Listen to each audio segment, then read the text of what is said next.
बिस्मिल्लाहिर्रहमानिर्रहीम। अभी हम लोग स्टार्ट करने लगे हैं। ये चैप्टर नंबर 15 है क्यूम का, और इसकी एक्सरसाइज है। तो ये अभी हम स्टार्ट करते हैं। अच्छा जी, इसमें सबसे पहले जो यहाँ पे सेल्फ टेस्ट के अंदर क्वेश्चन है कि the set of all possible outcomes of a statistical experiment is called. इसे सैम्पल स्पेस कहते हैं। सैम्पल स्पेस इस तरह ड्रॉ की जाती है कि जितने भी पॉसिबल आउटकम्स हैं, हम लोग ये कहते हैं कि डिटरमाइन किया जाता है कि इस एक्सपेरिमेंट के अंदर से कितने पॉसिबल आउटकम्स निकलेंगे। तो उसको फिर इस तरह से डिटरमाइन किया जाता है। तो वो फिर उसको करली ब्रैकेट के अंदर यूँ लिखा जाता है। तो ये उसे सैम्पल स्पेस कहते हैं।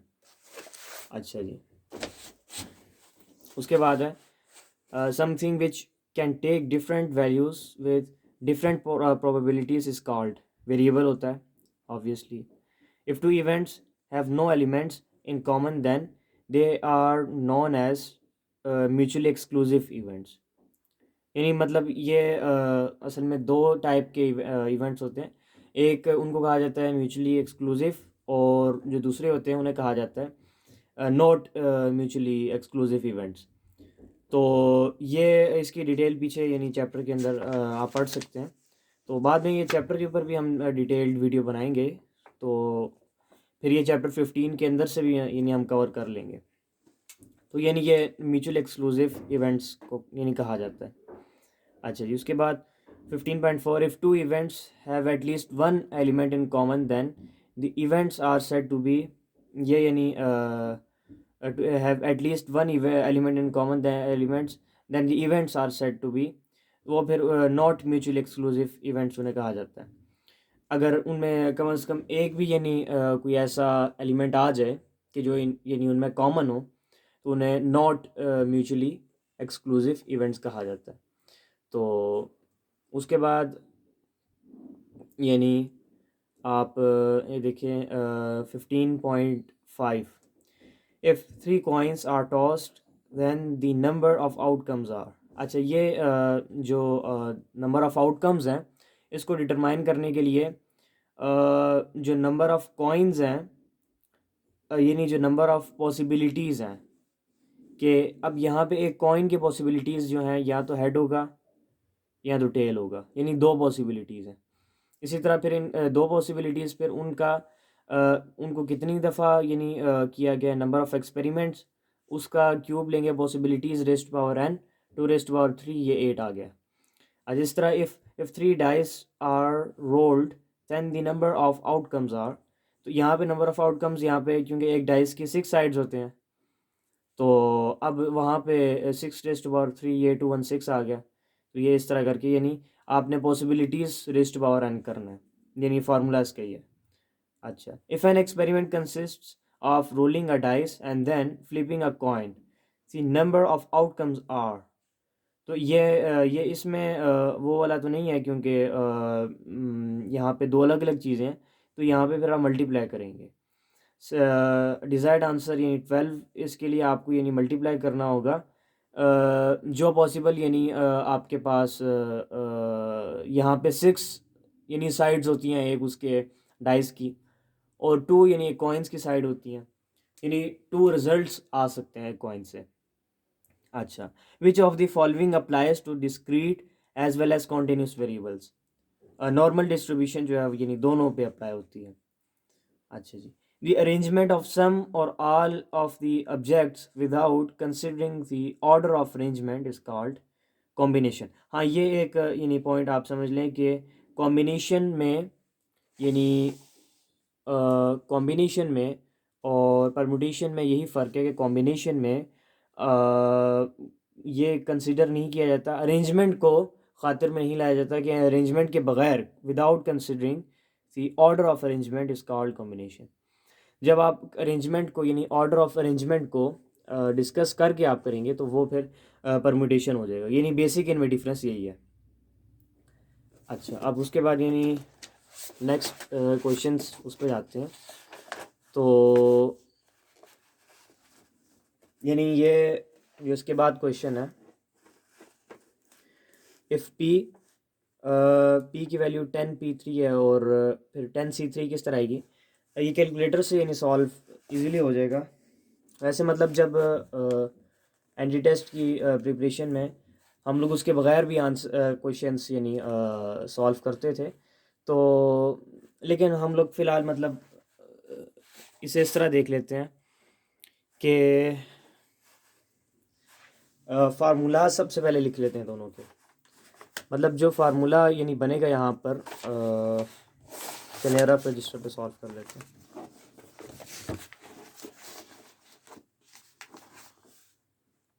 ये जो यहाँ पे वो ये है कि 10p3 = 720 है। फिर 10c3 जो है वो हमने फाइंड करना है।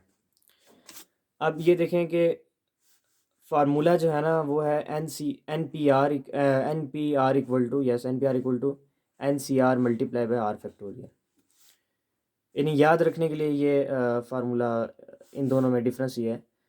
तो यहाँ पे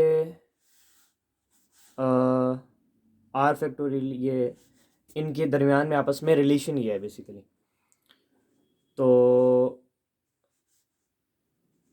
ये 720 है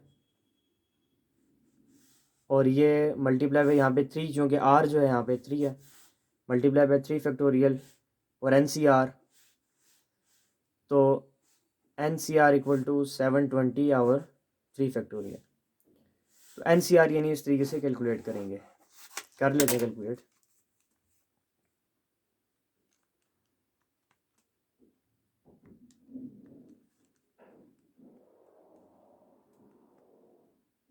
ये 120 आ गया। ये यानी इस तरीके से ये सॉल्व इस तरह किया जाएगा। अच्छा उसके बाद NP2 जो है वो ये दिया गया। अच्छा ये इसके लिए फार्मूले के अंदर लिखेंगे तो ये इजी है, बस एक दफ़ा यानी फार्मूले के अंदर वो चीज़ आ जाए। ये तो मतलब स्टार्टिंग में तो क्वेश्चंस काफ़ी इजी हैं। फार्मूले के अंदर क्वेश्चन ये आ जाए n factorial over n - R factorial और R factorial multiply by n - R factorial. तो ये बस एक दफ़ा फार्मूले में यानी क्वेश्चन आ जाए तो उसके बाद फिर वो काफ़ी यानी ईजी हो जाता है। तो इसके बाद यानी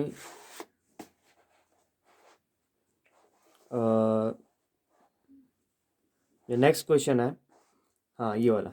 if 4 coins are tossed simultaneously, the number of outcomes containing at least 2 tails are।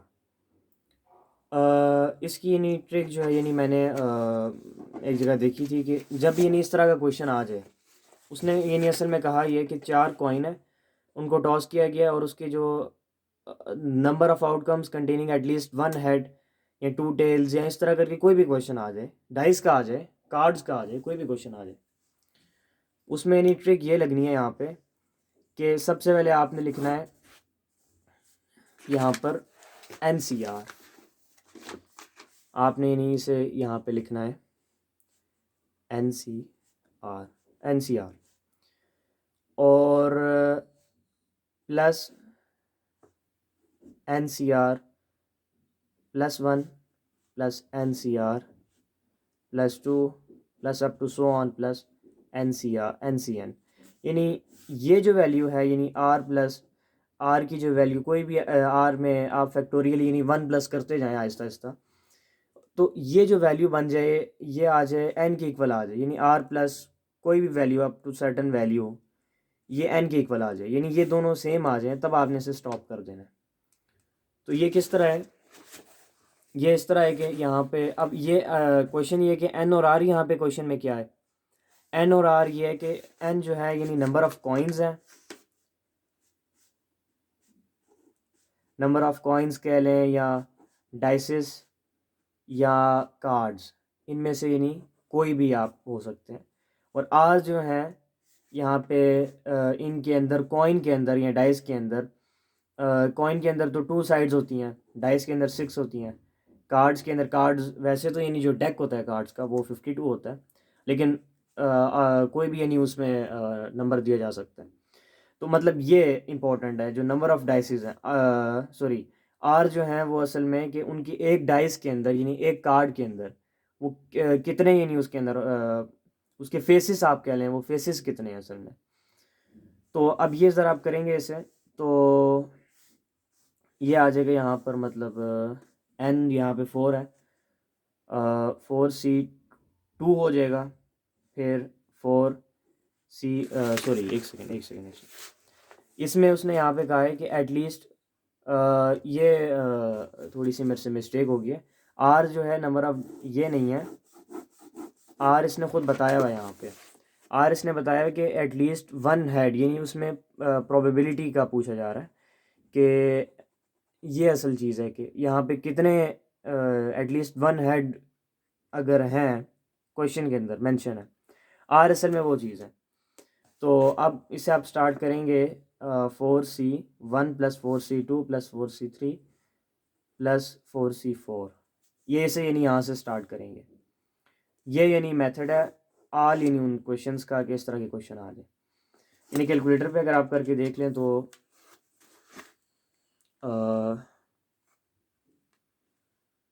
4C1 + 4C2 + 4C3 + 4C4, तो इसका आंसर जो है ये 15 आता है। तो इसका आंसर ये 15 है ये। और इसी तरह जो इससे नेक्स्ट वाला क्वेश्चन है बिल्कुल सेम है, उसमें बस ये डिफरेंस है कि यहाँ पर 2 टेल्स हैं, तो इसका मतलब है कि ये स्टार्ट 2 से होगा, ये यहाँ पर यानी यहाँ पर ये 2 से स्टार्ट होगा, यहाँ से इधर से स्टार्ट होगा। ये पहले वाला को आप निकाल लें, तो अगर पहले वाले को निकाल लिया जाए तो ये 11 आ जाता है, इसी तरह फिर ये 11 आ जाएगा।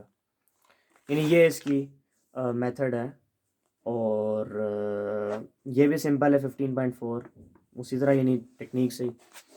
If the experiment tossing a pair of dice is repeated over and over again in a very long series of trials, what proportion of outcomes do you think would result in a sum less than 7? अच्छा जी, असल में मतलब यहाँ पे 2 वो हैं, 2 हैं हमारे पास डाइस हैं, ये पेयर ऑफ डाइस यहाँ पे लिखा हुआ है। असल में यानी सबसे पहले तो यानी जब इस तरह के प्रोबेबिलिटी के कोई भी क्वेश्चन आ जाए तो सबसे पहला पॉइंट तो ये होता है कि आपने सैम्पल स्पेस उसे कहा जाता है, सैम्पल स्पेस वहाँ से डिडक्ट करना होता है। तो वो इस तरह डिडक्ट किया जाता है कि उसमें यानी 2 हमारे पास वो होते हैं, एक है NS यानी total number of any experiment, और एक है NA या NB यानी एक पार्टिकुलरली किसी एक पॉइंट की हो, किसी एक यानी चीज़ को हम जब एक्सप्रेस कर रहे हैं तो उसको यानी कहा जाता है। तो अगर अभी यहाँ भी हम लोग देखें तो यहाँ पे पेयर ऑफ डाइस है, और उसने अगर हम टोटल निकालें सबसे पहले, तो टोटल हम इस तरह निकालेंगे कि ये NS यूँ निकलेगा कि आप इसे देखें, इसने यहाँ पे बल्कि नहीं टोटल ही है 1 + 1, फिर 1 + 2, 1 + 3, 1 + 6, फिर इसी तरह 6 + 1, इसी तरह 6 + 6, इस तरह करके यानी फिर ये 2 के साथ, फिर 3, 4, 5, 6 इस तरह सारों के साथ, और ये टोटल जो है इस तरह करके जो टोटल ये बन जाते हैं, ये बन जाते हैं ये 36। एक तो यानी हमारे पास आ गया 36। अब NA निकालना है, यानी पार्टिकुलरली जो हमें दी गई है कंडीशन जो दी गई है कि जो 2 डाइस यानी हमने यानी फेंके हैं, इनमें 2 डाइस के रिज़ल्ट के अंदर हमारे पास यानी आता क्या है। वो यानी असल में पॉइंट तो है कि यानी दो डाइस के रिज़ल्ट में जो हमारे पास आउटपुट आती है वो असल में क्या है, वो सम लेस देन 7 है।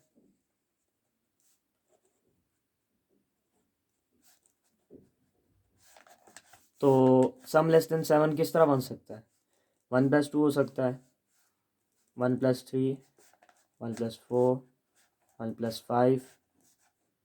अब 1+6 नहीं कर सकते क्योंकि वो ग्रेटर हो जाएगा, 1+1 भी है एब्सोल्युटली। अब उसके बाद फिर 2+1, फिर 2+2, फिर 2+3, 2+4, इसी तरह 2+5 नहीं करेंगे क्योंकि वो 7 आ जाएगा। 3+1, 3+2, 3+3, ये 6 हो गया। इसके बाद ये करेंगे तो 7 हो जाएगा। 4+1 और 4+2, 4+3 वो 7 के इक्वल है। 5+1 और 5+2 जो है वो 7 है। और 6+1 हम नहीं करेंगे क्योंकि 6+1 7 के इक्वल है। 1 2 3 4 5 6 7 8 9 10 11 12 13 14 15, यानी ये जो हमारे पास सैम्पल स्पेस बना है ये 15 है। तो जो फार्मूला है हमारे पास वो है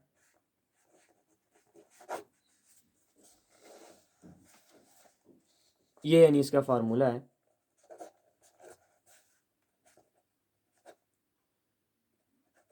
15/36। तो इस फार्मूले के रिज़ल्ट के अंदर आप यानी जब इसे सिंप्लीफाई करेंगे तो यानी ये 1536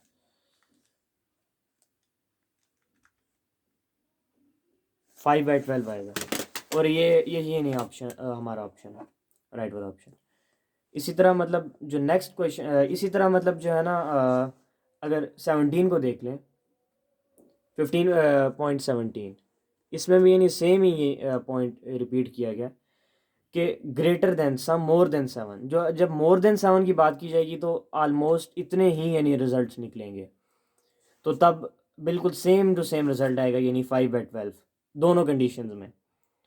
ये थोड़ा सा डिफरेंट है कि इसमें 6/36 क्यों आता है। वो इसलिए आता है कि जो सम इक्वल टू 7 है वो सिर्फ 6 पॉसिबिलिटीज़ बनती हैं। वो कौन कौन सी, यानी NA को हम डिस्कस करेंगे तो यहाँ पे NA हमारे पास सिर्फ 6 ही आएंगे। यानी यहाँ पर 1+1, 1+2, 1+3, 1+, ओहो ये मैंने क्या कर दिया, 6 के इक्वल आने हैं ना, तो 1+7 के इक्वल आने, 1+6, 2+4,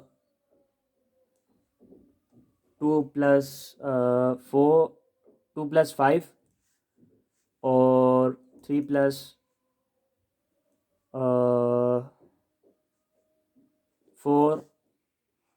4+3, 5+2 और 6+1, यानी ये इस तरह करके ये 6 बनेंगे, 1 2 3 4 5 6। तो ये 6/36 इस तरह से, यानी यहाँ पर इक्वल टू 7 के लिए ये इस तरह से डिडक्ट किया गया।